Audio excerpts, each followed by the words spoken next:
یہ کیا ہو رہا ہے کراچی میں؟ کراچی کے امن کو قائم رکھنے کے لیے کراچی والوں نے بہت قربانیاں دی ہیں.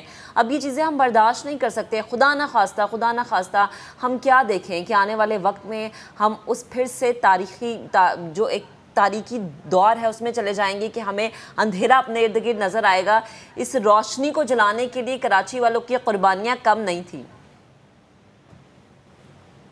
جی آپ نے بجا کہا، بہت تشویشناک صورتحال ہے. اچانک سے کراچی میں پھر سے یہ دہشت گردی کے واقعات سر اٹھا رہے ہیں اور یہ مسلسل تیسرا واقعہ ہے. اور دیکھیں دہشت گردی کے واقعات میں پولیس ریسپونڈ بھی بھلے کر لے گی، اور کئی واقعات سی ٹی ڈی یا اس طرح کے جو آرگنائزڈ شعبے ہیں وہ ورک آؤٹ بھی کر لیتے ہیں، ٹریس بھی کر لیتے ہیں. لیکن مسئلہ یہ نہیں ہوتا کہ آپ کرائم ہونے کے بعد اس کو ورک آؤٹ کرتے رہیں یا ٹریس کرتے رہیں. اصل اسٹریٹجی تو یہ ہونی چاہیے کہ آپ دہشت گردی کے نیٹ ورک کو کی تہ تک پہنچ کے اس کو جڑ سے اکھاڑیں. ورنہ 2 کروڑ آبادی کا شہر ہے، اتنا بڑا شہر ہے، تو ایسا دہشت گردی کرنے والا پولیس کو پہلے فون کر کے بتائے گا تھوڑی کہ میں وہاں جا رہا ہوں اور میں نے بولٹن مارکیٹ میں یہ بلاسٹ کرنا ہے. تو ہماری زیادہ فیلئر میں سمجھتا ہوں انٹیلیجنس نیٹ ورک کی ہے، جو یہ پری ایمپٹ کرنے میں ناکام رہتی ہیں کہ کون سا نیٹ ورک اس وقت سرگرم ہے اور کون سر اٹھا رہا ہے. اب آپ دیکھیں یہ بہت میں نے پہلی دفعہ سنا ہے کہ جو آر ایس اے نام سے ایک تنظیم کا جس نے اون کیا ہے کوسٹ گارڈز کے اوپر جو اٹیک ہوا ہے، تو یہ میرا دل تو نہیں مانتا کہ اس طرح کا کوئی آرگنائزیشن اچانک سے سر اٹھا کے آ گئی ہو. یہ بیسیکلی تو ایک آرگنائزڈ نیٹ ورک ہے جو مخالف دشمن ممالک کی مالی امداد سے یا ان کی معاونت سے چلتے ہیں. تو پھر یہ کور نام رکھ دیتے ہیں، کوئی آر ایس اے بن جاتا ہے، کوئی بلوچستان لبریشن آرمی بن جاتا ہے. تو اصل یہ واقعات تب تک نہیں رکیں گے جب تک ہم ان کی تہ تک پہنچ کر ان کو جڑ سے نہ اکھاڑیں، ورنہ تو یہ اس طرح کے واقعات نہیں رک سکتے. اختر صاحب، یہ آپ نے بڑی اہم جو ہے وہ پوائنٹ اس کو ریز کیا ہے کہ یہ کوئی نام کوئی بھی ہو، لیکن جس طرح کی پریپیئرڈنس نظر آ رہی ہے اس سے صاف ظاہر ہے ایک چیز کہ غالباً یہ وہ سلیپر سیل تھے جس کا ہم اور احمر کئی مرتبہ ذکر کرتے رہے ہیں کہ کراچی جو ہے وہ ایک ایسی ڈھیر ہے آتش کا کہ جس میں صرف تیلی لگانے کی دیر ہے. احمر میں آپ کے پاس آؤں گا.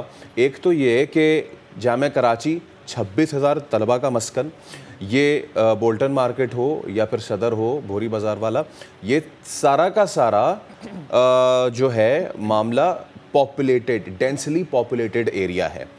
فرض کیجئے کہ جامعہ کراچی والی جو جگہ ہے وہ وہاں نہیں ہوا ہوتا کنفیوشس میں، بلکہ وہ خدا نخواستہ آرٹس لابی کے پاس ہوا ہوتا. فرض کیجئے کہ وہ جو بنس روڈ پہ ہوا ہے وہ اسٹریٹ میں گھس جاتے وہ لوگ.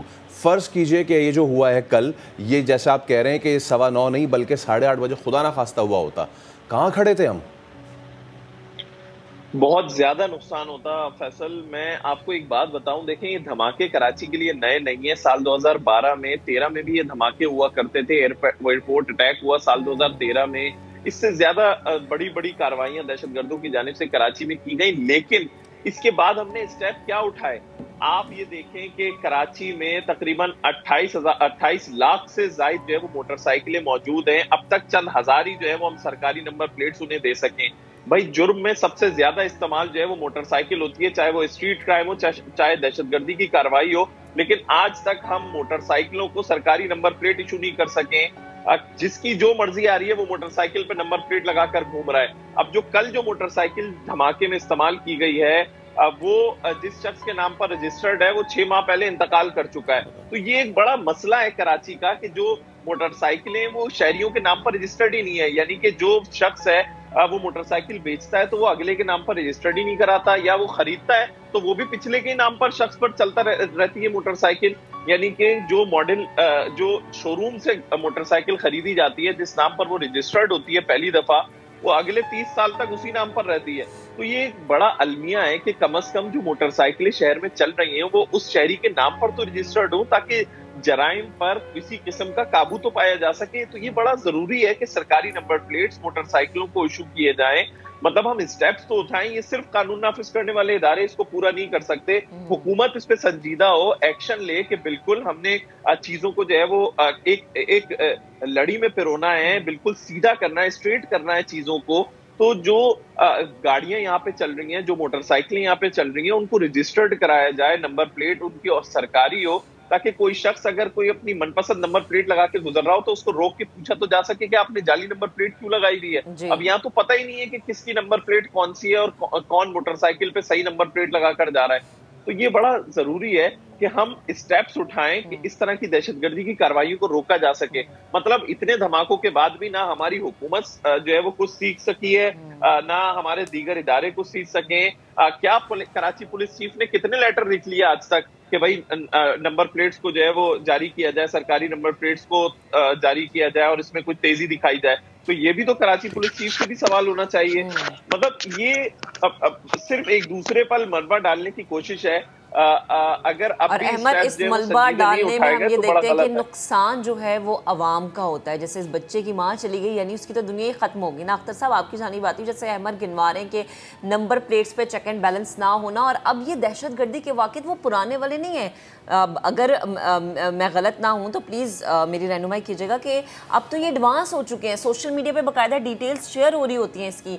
तो सर, क्या हम ये समझें कि हमारी पुलिस, हमारा निज़ाम इतने ज़ीरो लेवल पे चला गया है कि ये सारी इन्फॉर्मेशन होने के बावजूद हम चीज़ों को कंट्रोल नहीं कर पाते? आप IG रह चुके हैं, आपके इल्म में तो ज़्यादा होगा। ये स्टेप्स उठाना क्या मौजूदा हुकूमत के लिए, हमारे कानून नाफिज करने वाले इदारों के लिए इतने मुश्किल हो गए हैं कि ये स्टेप्स लेना पसंद ही नहीं करते? देखिए जी, असल मैं समझता हूँ आज किसी से इस वक्त बाज पुरस करने की ज़रूरत है तो वो आधे दर्जन से ज़्यादा इंटेलिजेंस एजेंसीज के जो मकामी सरबराह हैं उनसे पूछा जाना चाहिए। अब यहाँ पे पुलिस का एक जो इंटेलिजेंस नेटवर्क है, स्पेशल ब्रांच, और फिर उससे हट के ख़ास तौर पे काउंटर टेररिज्म डिपार्टमेंट CTD बनाया गया है।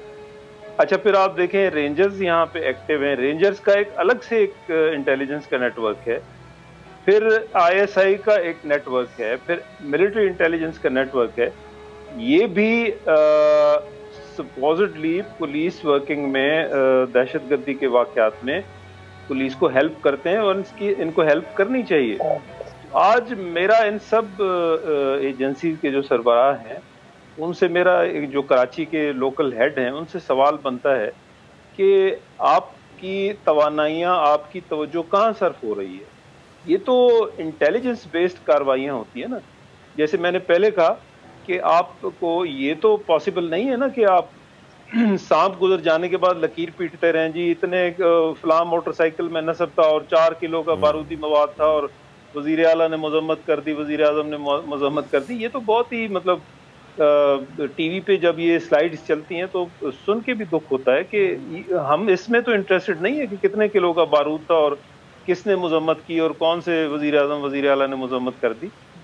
तो उनको बजाय मजम्मत करने के तो पहले तो उन जो ये स्पेशलाइज्ड जो शोबे हैं, जैसे मैंने कहा CTD है, स्पेशल ब्रांच है, या दूसरी इंटेलिजेंस एजेंसीज हैं, मिलिट्री साइड से जो ऑगमेंट करती हैं, रेंजर्स की इंटेलिजेंस एजेंसीज हैं, उनसे तो पूछे ना कि वो दहशतगर्दी के नेटवर्क के खिलाफ काम कर रहे हैं तो कामयाबी कहाँ है?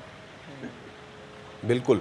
अच्छा अख्तर साहब, एक सवाल मेरे जहन में ये उठ रहा है कि इसके पीछे वजूहात क्या हो सकती हैं? देखें, जस्टिफिकेशन तो नहीं होती किसी भी टेरर एक्टिविटी की ना, लेकिन अचानक से ये जो क्लेम कर रहे हैं अलहदगी पसंद कि जी हमने किया है, हमने किया है, हमने किया है, तो इसके पीछे आपको वजह क्या नज़र आ रही है?